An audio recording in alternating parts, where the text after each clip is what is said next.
नमस्कार जोजोलाबा।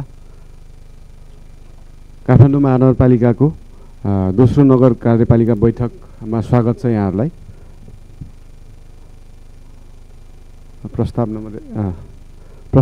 पहिलो प्रस्ताव नम्बर 1 रहेको छ नगरसभाको 11औं अधिवेशन आह्वान गर्ने सम्बन्धमा। नगरसभाको अधिवेशन आह्वान गर्नलाई चाहिँ 7 दिन अगाडिको सूचना हुनुपर्ने भएकोले आजदेखिको समय जोड्दाखेरि असार 5 गते गर्न सकिने भन्ने कुरा छ, प्रस्तावमा छ। पहिलो प्रस्ताव हो यो। यसमा तपाईहरुको केही छ? समय लेखेको छैन। स्थान राष्ट्रिय सभागृह, समय दिउँसोको 3 बजे, मिति असार 5 गते।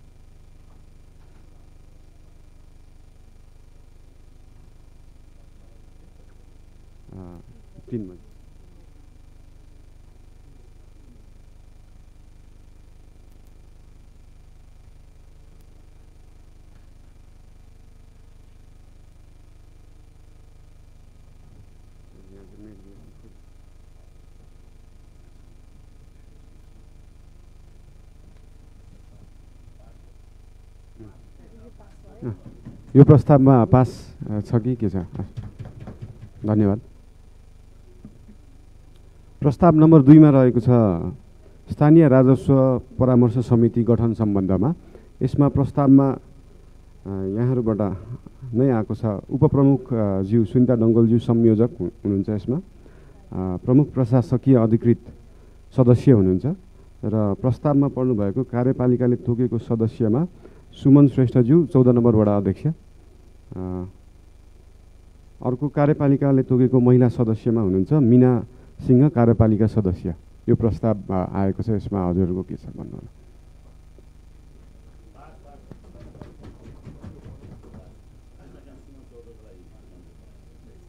स्थानीय सरकार सञ्चालन ऐन 2074 को दफा 35 बमोजिम हो। यो 65 बमोजिम।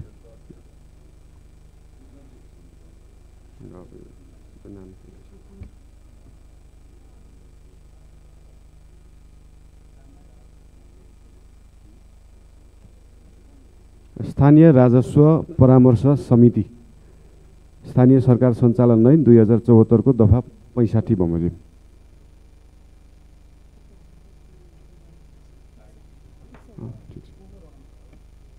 सुमन श्रेष्ठज्यू वडा नम्बर 14 अध्यक्ष अनि वडा नम्बर 14 का अध्यक्ष सदस्य हुनुहुन्छ। मीना सिंहज्यू कार्यपालिका सदस्य।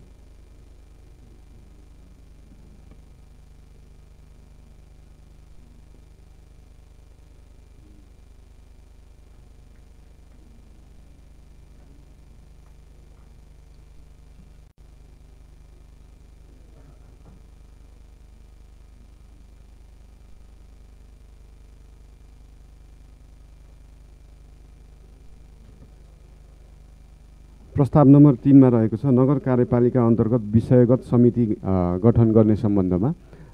विगतका दिनमा साबिकमा रहेको 11 वटा समितिमा अहिले 12 वटा समिति भएको छ, जसमा प्रस्तावमा चाहिँ सामाजिक समितिलाई चाहिँ स्वास्थ्य तथा शिक्षा समिति र सामाजिक समितिमा दुईटा समितिमा वर्गीकरण गरिएको छ। यसलाई अहिलेको रूपमा प्रस्तावकै रूपमा लिउँ। अब 11 वटा ठाउँमा 12 वटा समिति हुने भएको छ, जसमा सामाजिक छुट्टै, स्वास्थ्य तथा शिक्षा समिति छुट्टै हुने भएको छ। यो प्रस्तावमा हजुरको के छ?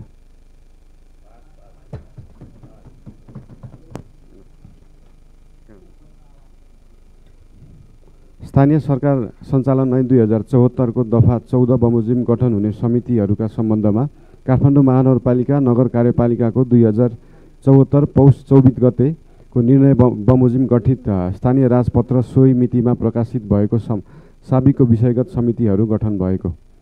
साबिकका समितिहरू सुशासन समिति, वित्त समिति, सामाजिक समिति, विधायन समिति, राजस्व समिति, पूर्वाधार समिति, वातावरण समिति, भवन व्यवस्था समिति, सूचना प्रविधि समिति, सम्पदा पर्यटन समिति, विपद व्यवस्थापन समिति।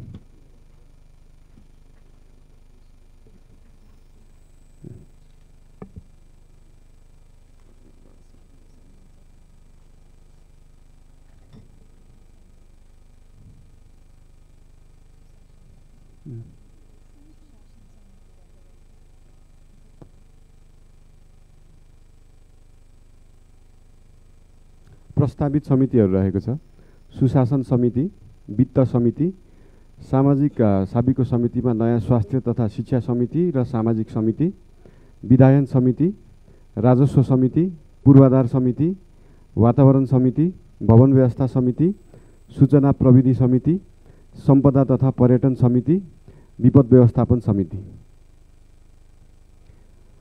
संशोधनमा साबिकको सामाजिक समितिको कार्यक्षेत्र शिक्षा, स्वास्थ्य, समाज कल्याण, महिला, बालबालिका, ज्येष्ठ नागरिक, श्रम, युवा तथा खेलकुद र सहकारी आदि भएकोमा शिक्षा र स्वास्थ्य क्षेत्र समेटिने गरी अलग्गै समिति गठन गर्दा समितिको कार्यक्षेत्रगत सन्तुलन कायम गर्न र तुलनात्मक रूपमा छरितो समिति बन्ने भएकाले साबिकका सामाजिक समितिलाई संशोधन गरी स्वास्थ्य तथा शिक्षा समिति, सामाजिक समिति गठन गर्न वाञ्छनीय भएकाले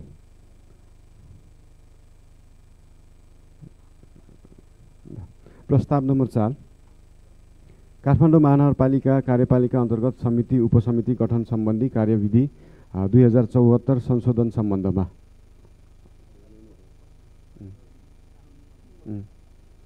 कानुनी यसको लागि कानुनी प्रक्रियाहरू चाहिँ अघि बढ्नेछ। हजुर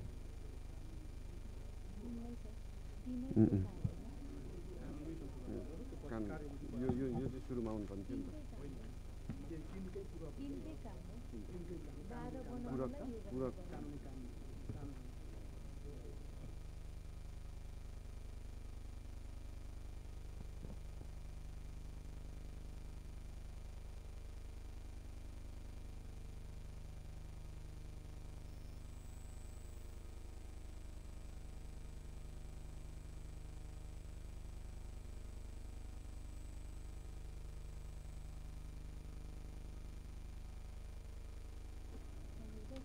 प्रस्ताव नम्बर 5 विविधमा हामीले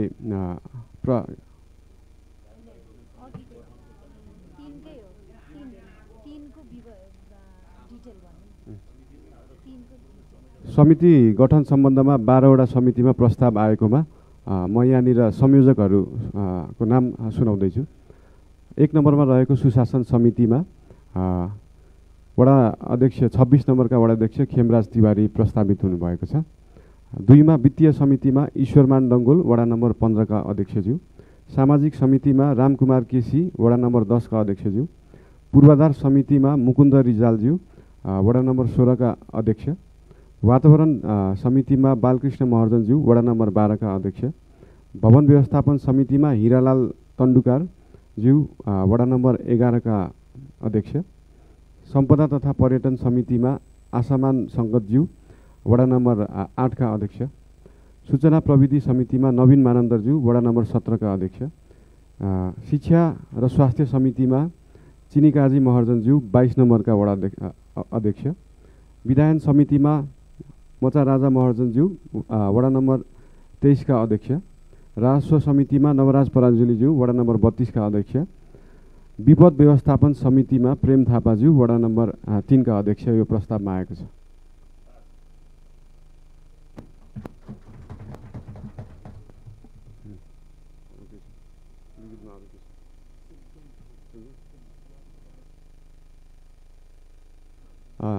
यसबाहेक अरू थप विषयहरूमा केही छलफल गर्न चाहनुहुन्छ, केही सल्लाह सुझाव अथवा केही प्रस्ताव छ भने यहाँहरूबाट आउने आशा गर्दछु। धन्यवाद।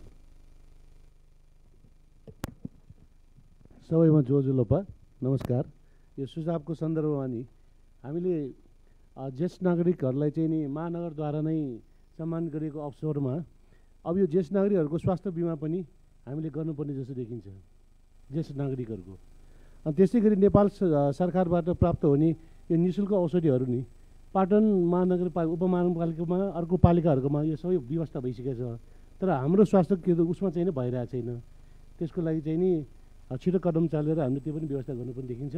र अहिले जुन हाम्रो सामुदायिक स्वास्थ्य चौकीहरूमा हेल्थ असिस्टेन्ट मात्र राखिरहेको छ, त्यसको लागि चाहिँ हामीले चाहिँ नि डाक्टर गराउनु पर्ला जस्तो, किनभने ज्येष्ठ नागरिकहरूको स्वास्थ्य जाँच पनि गराउनु पर्ने हुन्छ। यति भन्दै छोटो मेरो सकाएँ।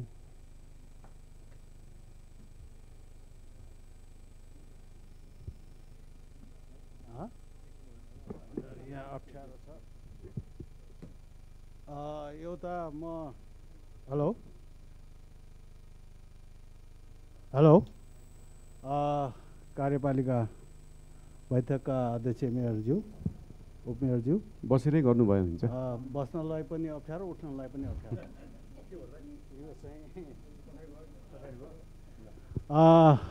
अनि कार्यपालिका प्रशासकीय प्रमुखज्यू कार्यपालिका सदस्यज्यूहरू कर्मचारी मित्रहरू, पहिलो चाहिँ मलाई के लाग्छ भने हाम्रो जुन यो बैठकको अलि जुन यो वातावरण अलि ठिक भएको छैन, यसलाई व्यवस्थित हुने गरी अर्को बैठकमा एउटा चाहिँ सबै अन्य गरी अलि उठ्न पनि गाह्रो बस्न पनि गाह्रो, अब बोल्ने कसरी हैन, त्यो एउटा चाहिँ अर्को अब हामी अर्को बैठकमा एउटा सहज हुने चाहिँ बैठकको कक्ष तयार होस् भन्ने मेरो चाहिँ माग छ।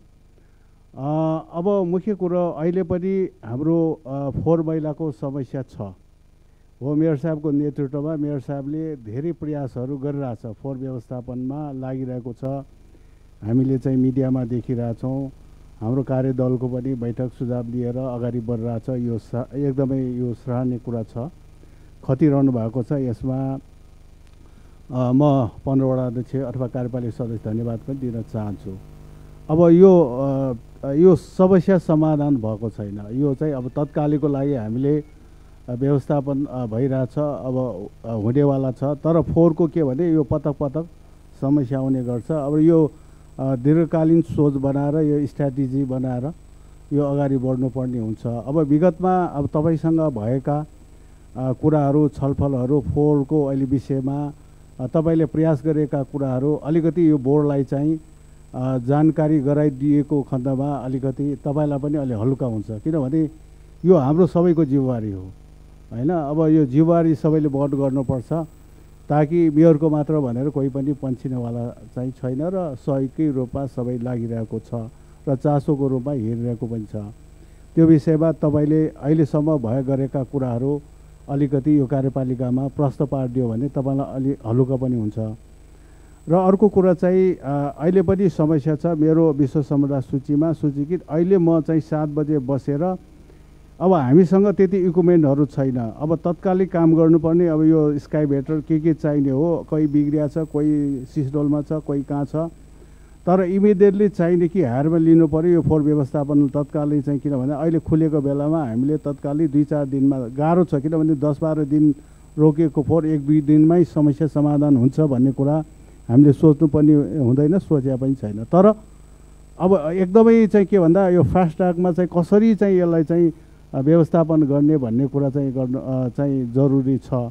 अब मैले बुझ्दाखेरि अब मलाई थाहा छैन, अब मैले जानकारी प्राप्त अनुसार धेरै इक्विपमेन्टहरू हाम्रो बिग्रिया छैन।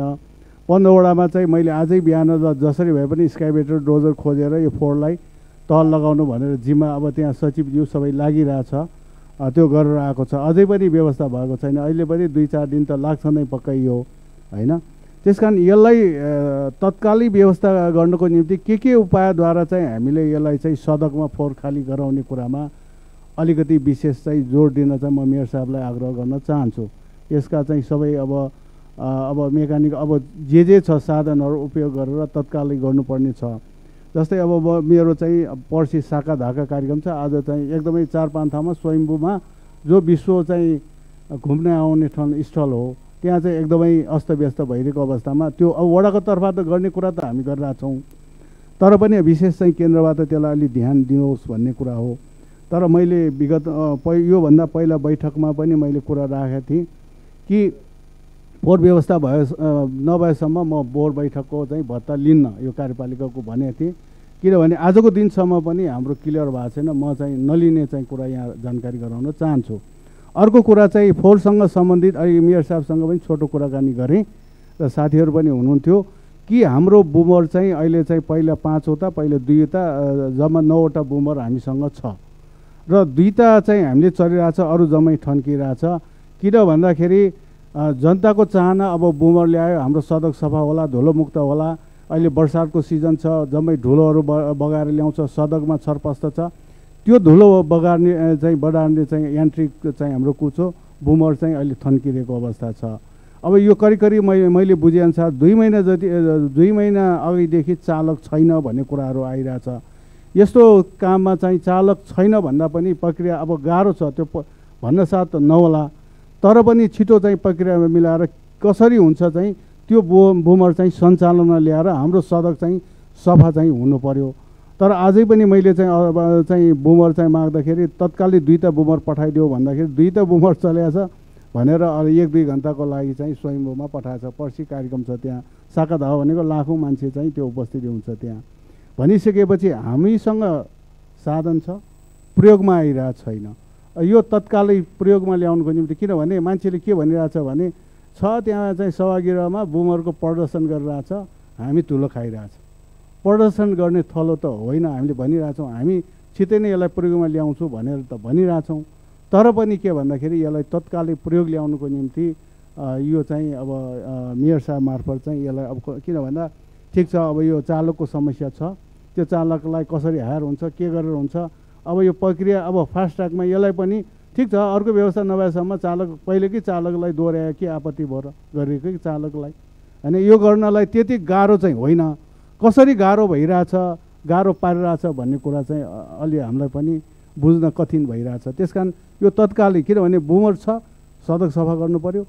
अहिले फोहोरको व्यवस्थापनमा चाहिँ अब कसरी हुन्छ, सडकका फोहोरहरू तत्कालै कुन चाहिँ होइन, मैले वडामा ल जसरी खोजेर भए पनि यो चाहिँ होइन स्क्याभेटर के हुन्छ खोजेर चाहिँ तत्कालै चाहिँ अब गाडी मगाएर चाहिँ गराउने, त्यहाँ सचिवज्यू कर्मचारी सबै त्यहाँ लागिरहेछ, लागिरहेछ होइन। मेयरको निर्देशन भनेको छ, ठिक छ, त्यो त तपाईँ लाग्नुहोस् भनेको छ। त्यस कारण चाहिँ यी कुराहरूलाई चाहिँ अब विशेष हामीले ध्यान दिनु पर्यो। र अब चाहिँ फोहोरमा वैकल्पिक व्यवस्थाहरू के हुने, त्यो पनि के भन्दाखेरि एउटा खाका चाहिँ प्रस्तुत हुनु पऱ्यो। ल ठिक छ, हामीले चाहिँ के भन्दा डस्टबिन प्रयोग गर्ने भने 3टा डस्टबिन दिने भनेका छौँ, अथवा चाहिँ घर घरमा डस्टबिन वितरण गर्ने हो कि यसको विकल्प के हुनसक्छ, यी कुरा पनि योजनाबद्ध रूपमा अहिले, किनभने यो मैले भने अब कुनै बेला फोहोर चाहिँ फेरि रोक्न सक्छ, अब रोक्न सक्छ है भन्ने आशयमा हामीले पनि विकल्पका कुराहरू अगाडि बढाउनुपर्छ। तर यो अहिले कुराहरू चाहिँ के धेरै सुनिएको छ, इन्सिनेटर विकल्प भनेको छ, त्यो पनि होइन। त्यो पनि किन भन्दाखेरि हाम्रो जुन डिग्रीमा चाहिँ त्यो बाल्नुपर्ने हो, 1000 डिग्रीभन्दा माथि चाहिँ के चाहिँ मा फोहोर बाल्नुपर्ने, त्यो चाहिँ हाम्रो यो सिस्टममा अहिले यहाँ आएको मिसिनमा छैन भनिरहेछ। त्यसले फेरि चाहिँ रोग, योभन्दा पनि फेरि महामारी रोग त्यसले चाहिँ निम्त्याउने हो कि, त्यतातिर पनि ध्यान दिनुपर्छ जस्तो मलाई लाग्छ। अहिलेलाई यति कुराहरू मैले राखेँ। हस्, धन्यवाद। धेरै धेरै धन्यवाद। कृपया अबदेखि चाहिँ कार्यपालिका बैठकमा सल्लाह सुझाव अलिक छोटो गरिदिनु होला। जस्तै हजुरले भन्नुभएको कुरामा 3टा कुरा छ, जस्तै हाम्रो सम्झौताहरू के भयो, के गर्दैछ महानगरपालिकाले, एउटा कुरा, ब्रुमरमा चालक कहिलेसम्म आउँछ 2टा कुरा, र फोहोर व्यवस्थापन दीर्घकालीन कसरी हुन्छ, यति 3टा कुरा मात्रै थियो। त्यही भएर छोटो कुरा गरिदिनु होला। महानगरपालिकाले सिसडोल पहिलाको ल्यान्डफिल साइटमा चाहिँ व्यवस्थापन गर्दैछ, 1 महिनाभित्र त्यहाँको दुर्गन्ध रहित हुन्छ भनेर हामीले काम अगाडि बढाइरहेका छौँ। त्यहाँनिर केमिकल नभएर जैविक केमिकल भनौँ, जैविक केमिकल प्रयोग गर्दैछौँ, जसले चाहिँ वातावरणमा कुनै पनि असर पार्दैन। त्यहाँबाट बगेको लिचेटलाई ट्रिटमेन्ट गरेर मात्रै हामी त्यहाँ सफा पानी मात्रै खोलामा जाने गरी त्यसको बनाउँदैछौँ। 3 पिप्लेदेखि बन्चरी डाँडाको बाटोको निर्माण कार्य असारको पहिलो हप्तादेखि सुरु हुँदैछ। त्यो टेन्डर प्रोसेसमा अगाडि बढिसकेर फाइनलाइज हुने प्रक्रियामा गइसक्यो। बन्चरे डाँडामा हामीले अपरेसन म्यानुअल अनुसार त्यसलाई चाहिँ त्यसको क्यापिङदेखि लिएर सबै त्यसको साइक्लिङदेखि लिएर त्यसको अपरेसन म्यानुअल अनुसार नै महानगरपालिकाले म्यानेज गरेर काम गर्नेछ र काम गर्दै पनि छ अहिले। र विगतका दिनहरूमा 2टा नगरपालिकालाई दिने सेवा सुविधा लगायतका कुराहरूलाई कन्टिन्युटी गर्ने भइएको छ र त्यहाँनिर स्वास्थ्यका बिमादेखि लिएर अरू कुराहरू सम्झौता जुन पहिला पनि भएको थियो त्यही अनुसारले काम हुने भएको छ, त्यो छ। र ब्रुमरको लागि महेशजी कति दिन लाग्छ चालकका ज्यालादारीमा? 2 कि 3 दिन? 3 दिनभित्र हुनेछ त्यो कुरा। 3 दिनभित्र ब्रुमर सबै ब्रुमरमा चालकहरू आउनेछन्। र अर्को दीर्घकालीन फोहोर व्यवस्थापनको लागि हजुरले भन्नुभएको ठिकै हो, इन्सिनेटरको 1000 डिग्री सेल्सियस मेन्टेन गर्न गाह्रो पनि हुन्छ, तर त्यो सकियो भने चाहिँ धुवा रहित नै हुन्छ। त्यो बाहेकको अर्ग्यानिक फोहोरलाई मल बनाउने र अरू प्लास्टिक जन्यलाई अरू चिजमा रिसाइकल गरिने, फलाम जन्यलाई अरू चिजमा रिसाइकल गरिने, यो कुरालाई चाहिँ अगाडि बढाइनेछ। र भर्सक 32वटै वार्डमा पनि यसको सङ्कलनदेखि लिएर मल निकाल्नेदेखि लिएर प्लस अहिले बन्चरे डाँडामा भइरहेको 2टा सेलमा एउटा सेलमा चाहिँ इनअर्ग्यानिक, अर्को सेलमा चाहिँ अर्ग्यानिक गरेर त्यहाँ पनि मल उत्पादन गर्न सकिने गरेर यसलाई चाहिँ सहकार्य गरेर अगाडि बढाइनेछ। धन्यवाद। अरू सल्लाह सुझाव भए भन्नु होला।